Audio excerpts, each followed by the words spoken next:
बात करेंगे, जो हमारे बच्चे होते हैं ये विंटर्स में घर में होते हैं, तो विंटर्स में ये चैलेंज होता है पेरेंट्स के लिए कि इन बच्चों के साथ हम कैसे डील करें। इनके कुछ ऐसे स्टेप्स हैं जिनको हम कर सकते हैं विंटर्स में अपने इन छोटे बच्चों को, स्पेशली जो 5th स्टैंडर्ड तक के बच्चे होते हैं, इनके साथ हम डील कर सकते हैं। सबसे पहला पॉइंट जो हमें करना है वो है कि हमें बच्चे को इंसिस्ट नहीं करना है कि आप पढ़ो, इसी वक्त पढ़ो, आपको ट्यूशन फीस देनी पड़ती है, आपको हमें वहाँ पैसा देना पड़ता है, यानी इसको ये चीज़ें मत आप ज़्यादा मतलब इंसिस्ट करके बोलो। इसको बोलो नहीं, हाँ आपको पढ़ना है, आराम से पढ़ो, जितना हो सके इसके साथ आप प्यार मोहब्बत से पेश आइए।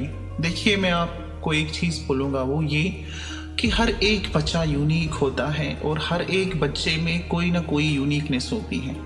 जो क्रिएटर है उसने किसी बच्चे के पास कुछ ऐसी क्वालिटी होती है, कुछ ऐसी क्रिएटिव क्वालिटी होती है जो आगे जाके वो इस सोसाइटी के लिए बेटर है। लेकिन ये कल हमें जैसे लर्नर्स है, एजुकेटर्स है या पेरेंट्स, हमें ये चीज़ें देखनी है कि अगर हमारा बच्चा किसी चीज़ में इंटरेस्टेड है, हमें कोशिश करनी है वो पॉजिटिव एस्पेक्ट में ले। बच्चे को इंसिस्ट करके बोलेंगे ये चीज़ करो, हाँ ये तो ज़रूरी है कि इसका अभी बेसिक स्टेज है, ये प्राइमरी स्टेज में है, इसको कलम सिखाना कैसे पकड़ना है, इसको सिखाना पेंसिल कैसे पकड़नी है, कॉपी कैसे इस्तेमाल करनी है, अच्छी बात है। लेकिन बच्चे को आप ज़्यादा प्रेशराइज मत कीजिए, नंबर 1। नंबर 2, बच्चे को आप प्ले वे मेथड्स में इस्तेमाल कीजिए, जितना हो सके प्ले वे मेथड। इसके साथ इन्वॉल्व हो जाइए, इसके साथ आप खेलते खेलते इसको सिखाइए। इसको बोलिए देखो बेटा, वो देखो यहाँ से ऐसे, फॉर एग्जाम्पल बाहर आप जा रहे हो किसी जगह पर, फिर इसको पेंसिल्स दो लेनी है, कॉपी दो, इसको बोलो हाँ ये दो कॉपियाँ हैं, अच्छा एक कॉपी की रेट कितनी, अच्छा बेटा इसको बोलो 2 कॉपी, यानी ये सीख जाएगा ये बच्चा छोटा। या इस बच्चे को जिसको अभी कुछ नहीं आता है, आप बाहर हैं, कुछ पेबल्स इसने हाथ में दी, अभी कहीं फेंक रहा है, ये बोल रहा है 1, फिर इसको आता ही नहीं है 2 बोलना। तो कोशिश कीजिए इस बच्चे को आप इसमें इन्वॉल्व कीजिए, यानी ये गेम खेल रहा है साथ साथ कुछ लर्न कर रहा है। बच्चे के साथ आप जितना हो सके प्ले। और आप सबको पता है जो हमारी नेशनल पॉलिसी ऑफ एजुकेशन है उसमें बिल्कुल क्लियर लिखा है कि अप टू 5, यानी जो ये 5+3+3+4 वाला स्ट्रक्चर अब नया आया है, नेशनल पॉलिसी ऑफ एजुकेशन 2020, तो इसमें क्लियर लिखा है, एक्सपर्ट्स ने कहा है कि बच्चे के साथ आप जितना हो सके इसके साथ आप क्रिएटिव वे में, प्ले वे मेथड में इसके साथ आप अपने आप को इन्वॉल्व कीजिए। हम भी कर सकते हैं, घर में है 2 महीने हैं और माशाल्लाह सारे पेरेंट्स एजुकेटेड है। हालांकि मुश्किल है क्योंकि जो पेरेंट्स बेचारे काम के लिए निकलते हैं सुबह 10 बजे, शाम को 5 बजे घर आने से, उनके लिए मुश्किल है। लेकिन जितना हो सके वीकेंड्स पर आप इन चीज़ों को कर सकते हैं, क्योंकि संडेज़ को हमारी यहाँ छुट्टियाँ होती हैं, तो आप बच्चे को बाहर ले जाए, इसके साथ इन्वॉल्व हो जाए, इसको आप ये चीज़ें ना रियलाइज़ करने दो कि नहीं आपको बस टाइट कंपार्टमेंट्स में इसको बंद करके रखना है। इसका ब्रेन एक होता है अभी ये बिल्कुल जिसको हम बोलेंगे अभी ये इंसेप्शन में होता है इसका माइंड। तो कोशिश कीजिए इसके साथ आप प्ले वे मेथड में बात कीजिए, खेलिए, इनके साथ आप जितना हो सके एंजॉय कीजिए। नंबर 3, बच्चे को हमेशा आप एनकरेज कीजिए, क्योंकि जितना हम बच्चे को पॉजिटिव कमेंट्स के साथ इनकरेज करेंगे, आप देखेंगे आपका बच्चा दिन ब दिन अच्छा रिस्पांस देगा, वो आपके पास ज़्यादा से ज़्यादा वक्त बिताने की कोशिश करेगा, वो कहेगा कि नहीं ये मेरा दोस्त है। हाँ, उसको पॉजिटिव एस्पेक्ट में लेना है। कई जगह अगर उसने कोई ऐसी बात की है, क्योंकि छोटा बच्चा है, बच्चा आखिर बच्चा ही होता है, इसको पता नहीं होता है कि कल जाके मतलब अगर मैंने कोई ऐसी बात बोली है जिसकी वजह से मेरे पेरेंट्स को हर्ट हुआ है, इसके साथ आप जितना हो सके इसको आप पॉजिटिव वे में, चाहे आपको उसको एडवाइस करनी है, चाहे आपको उसको डांटना भी है, इसको नहीं लगना चाहिए आप स्टिक लेंगे ये दिन ब दिन हैर्श बनता जाएगा, फिर ऐसे बच्चे बाहर जाते हैं, वो पेरेंट्स से दूर भाग जाते हैं। तो बच्चे के साथ आप हर हमेशा प्यार मोहब्बत से बात कीजिए, इसको एनकरेज कीजिए, इसको ऐसे प्रेज वर्दी वर्ड्स इस्तेमाल कीजिए, क्योंकि बच्चा आखिर बच्चा ही होता है। मैं आपको बार बार बोलता हूँ एज ए लर्नर, जब मैं ग्राउंड पे देखता हूँ कि मोस्ट ऑफ द स्टूडेंट जिनको मतलब जो जिनकी एज अभी मतलब होती है, इंसेप्शन वाले बच्चे होते हैं, यानी जिनको अगर हम एनकरेज करेंगे वो बिल्कुल वापस आ जाते हैं। बिल्कुल उनको हम जितना हो सके पॉजिटिव रिमार्क्स दीजिए, इनके साथ पेश आइए, अलग से इनसे बात कीजिए, 10 बच्चों के सामने मत कीजिए बात, या आप उसको विंटर में बिठाना है किसी जगह पर, इसको अलग से बोलिए। छोटा बच्चा है, सीख जाता है, जितना आप उसको पॉजिटिव एटीट्यूड में बात करेंगे उतना ही आपके करीब आएगा।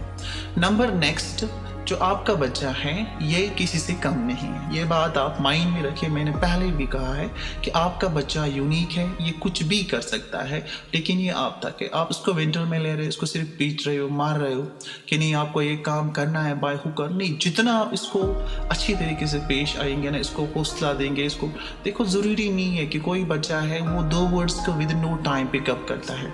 किसी का जो मेमोराइजेशन पावर होता है वो स्ट्रांग होता है, कोई बच्चा आहिस्ता लर्न करता है, यानी ग्रेजुअली लर्न करता है। बच्चे को आप डांटिए मत, उसके साथ प्यार मोहब्बत से पेश आइए। इस अपने यूनिकनेस की, जो इसकी अंदर की यूनिकनेस है, उस पर आप काम कीजिए। क्योंकि जो चाइल्ड साइकोलॉजी अगर आप देखेंगे वहाँ पर क्लियर लिखा गया कि इसका जो अभी जो ब्रेन का वाइट मैटर होता है या ग्रे मैटर होता है, ये अभी इतना डेवलप नहीं होता है कि ये किसी चीज़ को उतना सीरियसली लें। इस बच्चे के साथ आप हर हमेशा इसको कहिए कि आप दुनिया के बेहतरीन मतलब बच्चों में से अच्छे बच्चे हो, आपको अच्छा आता है, आप इस तरह करते हो, यानी ये सीख जाएगा।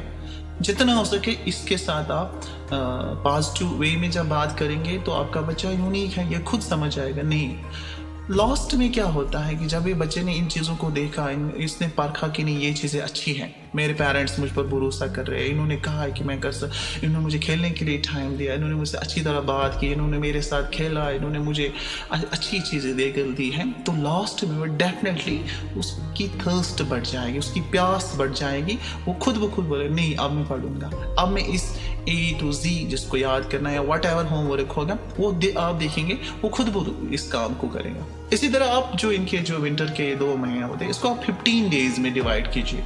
देखिए मैं क्या करता हूँ, मैं अपने बच्चों के साथ, मैंने पहले जो 15 डेज है उनमें बच्चे को मैंने बोला अच्छा बोलो आप क्या सबसे ज़्यादा, वो बोलता मुझे कुछ नहीं पसंद। अच्छा मैं उसको यही से बोलता हूँ अच्छा ये लो पेंटिंग करो। 15 डेज बिल्कुल मैं उसको पेंटिंग पर, चाहे फिर मैं सामने होता या बाहर जाते हैं, उसको सिर्फ उस रिगार्डिंग कुछ बोलता हूँ, वो आहिस्ता आहिस्ता सीख जाता है। मैंने 5-6 दिन तो टफ होते हैं, लेकिन 15 डेज में वो फिर इस काम को करता है। काम ही करे लेकिन काम से कम करता है। फिर नेक्स्ट 15 डेज में आप इसको थोड़ा लाइन्स या जिस तरह का है आपको अच्छा लगे असाइनमेंट, आपको लगे मेरा बेटा इसमें अच्छा है, मेरी बच्ची इसमें अच्छी है, तो कोशिश कीजिए उसमें आप। फिर नेक्स्ट मंथ के जो पहले 15 डेज है इसी तरह उसको आप अपने हिसाब से इन्वॉल्व कीजिए जिसमें आपको अच्छा लगे। फिर जो लास्ट के 15 डेज है, फिर जब लास्ट के फरवरी के 15 डेज है उसमें आप उसको इन्वॉल्व कीजिए। आप देखेंगे कम से कम ये बच्चा अगर पूरा सिकलेट नहीं बनेगा लेकिन ये समझ जाएगा कि नहीं कुछ उसने हासिल किया है।